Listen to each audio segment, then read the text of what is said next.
Thanks for being here, everybody. Good morning. I'm all dressed up today.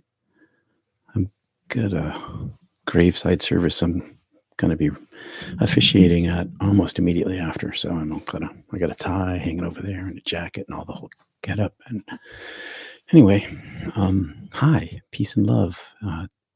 Welcome. Hi, Wanda. Hey, XXL. I'm Peter Panagore, an ex-liberal church clergy and twice near-death experiencer, and this is not church. No doctrine, no dogma, no Bravo Sierra. This is about mysticism. Today's title, Jesus said, cut it off. What was he talking about? Did he really say it? Is that what he said? In the early church, the presumed, quote, greatest genius in the early church ever, end quote, was a man named Origen. And he cut off his plum, kiwi, or grapes, cut them off. By himself or with help, no one knows. Origen did it to be a better Christian. His inspiration was Matthew 19:12, which encourages castration. So, what's the evangelical position on transgenderism? During my decades preaching from the pulpit, I never spoke about Matthew 19:12, where translators have Jesus tell his disciples to castrate themselves for heaven's sake, for the kingdom of God. Patriarchal language. To my NDE inner ear, it sure didn't sound like Jesus, the singleness teacher of universal love and light, love and delight. So I researched. Theological books did not help. The Koine Greek used for the word is eunuch. It's in the Greek. So I just ignored this verse, suspecting that maybe the Greek scribe got it wrong. And yet, though it was violent, it held mystical undertones, but I just couldn't put my hand on it. Along came Dr. Neil Douglas Klotz and his groundbreaking book, Revelations of the Aramaic Jesus. And now I grasp the Koine Greek, that is the root of all modern translations. I grasp that the Koine Greek was a mistranslation from the Aramaic that Jesus himself spoke. Thank you, Neil. Words have consequences, and they did for Origen. So here it is in our English, Matthew 19:12, from the Greek. For there are eunuchs that were so born from their mother's womb, and there are eunuchs that men made eunuchs, and there are eunuchs that made themselves eunuchs for the kingdom of heaven. He that can receive it, let him receive it. Patriarchal language again. Sorry. Did you hear the hints of spirituality in here? Substituting the word mystic for the word eunuch, we get some mystics are born. Some mystics have guides and teachers, and some mystics make themselves for the heaven's sake. And this is what I heard inside the ear of my heart, but I couldn't get past that word eunuch. Like, what is this all about? I couldn't get past cutting off the kiwi. There are other ridiculous sayings of Jesus. If your hand causes you to sin, cut it off. If your eye causes you to sin, pluck it out. No, not doing that. Those hard sayings are for another day. Let's focus where we are. But they're so violent. And especially when I was dead, I didn't even have a body. No eyes, no hands, no nether parts.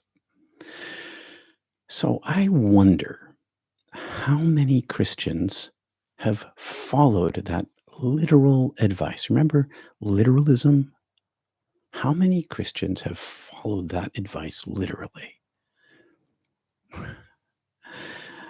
Revelations of the Aramaic Jesus shows that the word eunuch is wrong.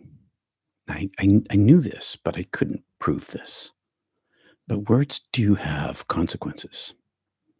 And ironically and literally, no matter what the evangelicals say, historically, the Bible and Jesus from the Greek, mistranslation, but from the Greek, which is in all the churches, they support a form of transgender surgery. It's right there in the book. Is there a living evangelical willing to show his dedication through a literal translation and a literal interpretation of Matthew 19:12? Anyone? I doubt it because it would cut a wound in their politics. The historical record shows that only Origen, as far as I can tell, only Origen, the founder of Christian theology. Who is this guy? He's the founder of Christian theology, the foundational Christian theologian, public teacher, prolific writer, and author of the book is literally called First Principles. That Origen, only that Origen in all the history that I could find, cut off his plum for God sometime between the years 185 and 253, and he later regretted it. His biographer, Eusebius, explained that in the ancient city of Caesarea, where Origen lived and taught boys and girls, that Origen didn't want a reputation for sexually grooming children. But later in life, Origen warned others that, in writing, that only a fool would castrate himself for heaven. The Greek word eunuch is wrong. The Aramaic word, and I'm not going to be able to pronounce this, so I'm just going to spell it Mahaymna, Mahamna, and that's the Aramaic word, and it doesn't mean eunuch.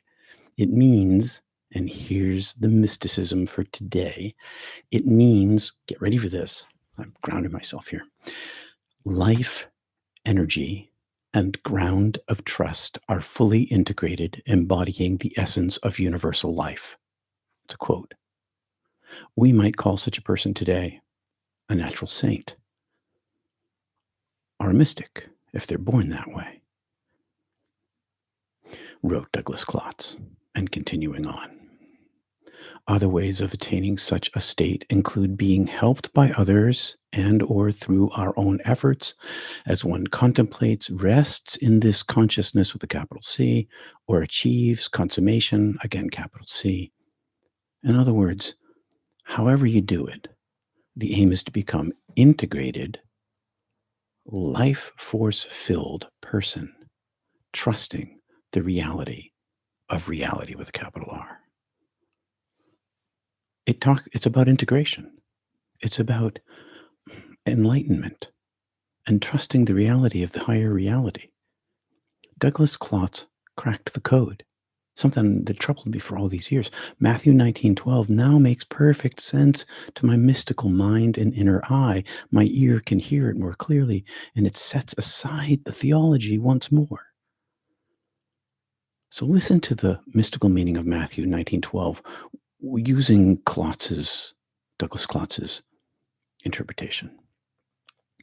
For there are people who have fully integrated their life force energy and ground of trust and are fully integrated, who were born that way from their mother's womb. There are fully integrated life force energy people who have had human help.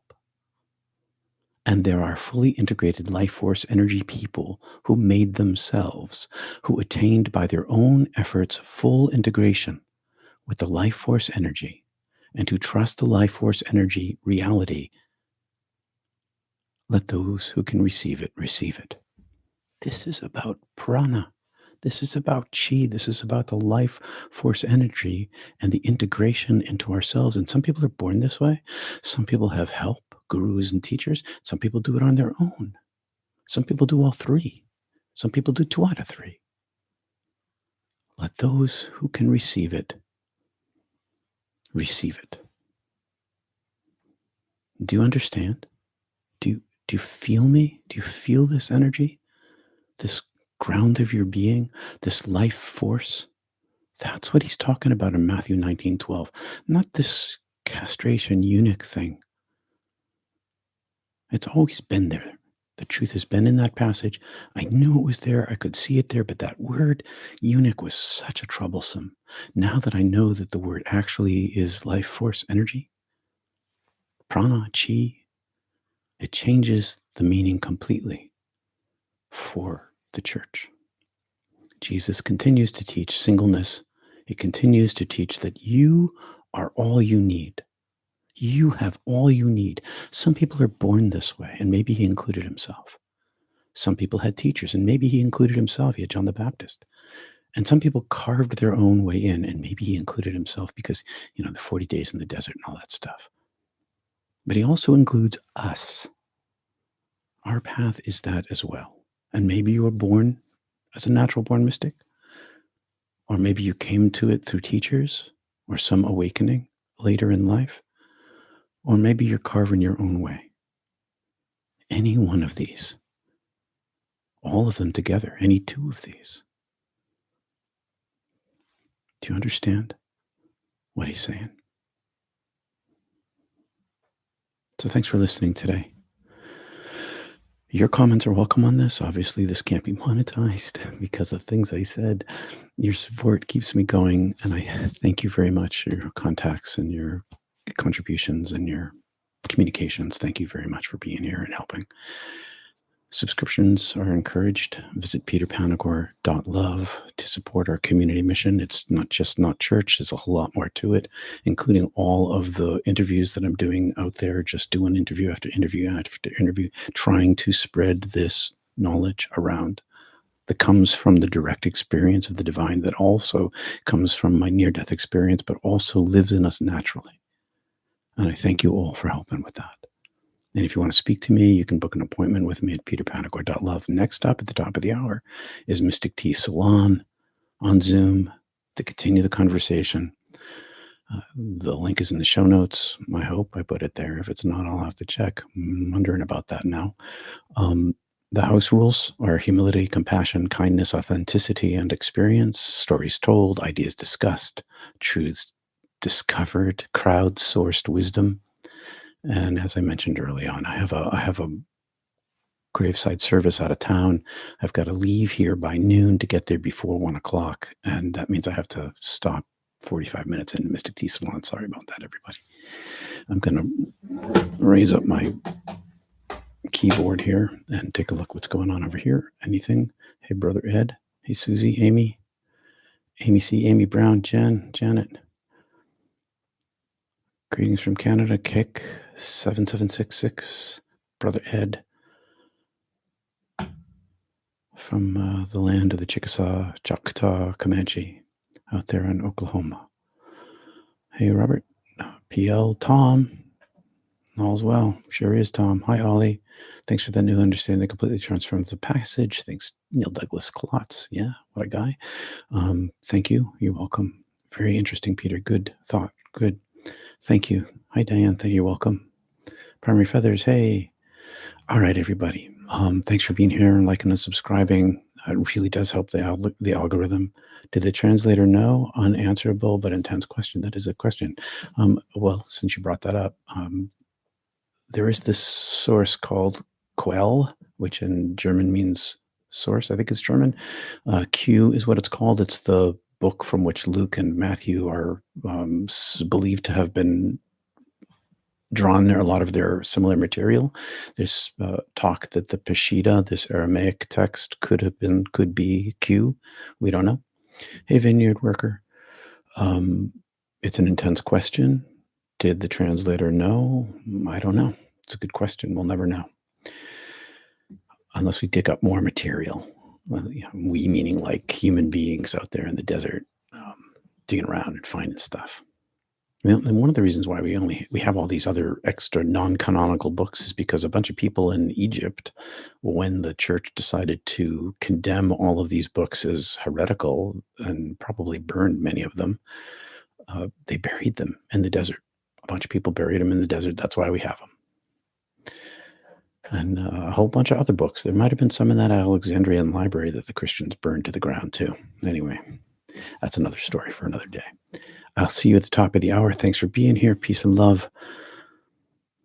I'm going to spend a moment here. And actually, what I'm going to do is center in a little bit because we haven't done that. And I need it. All right. See you soon. Peace and love, everybody. I'll make sure that link is there.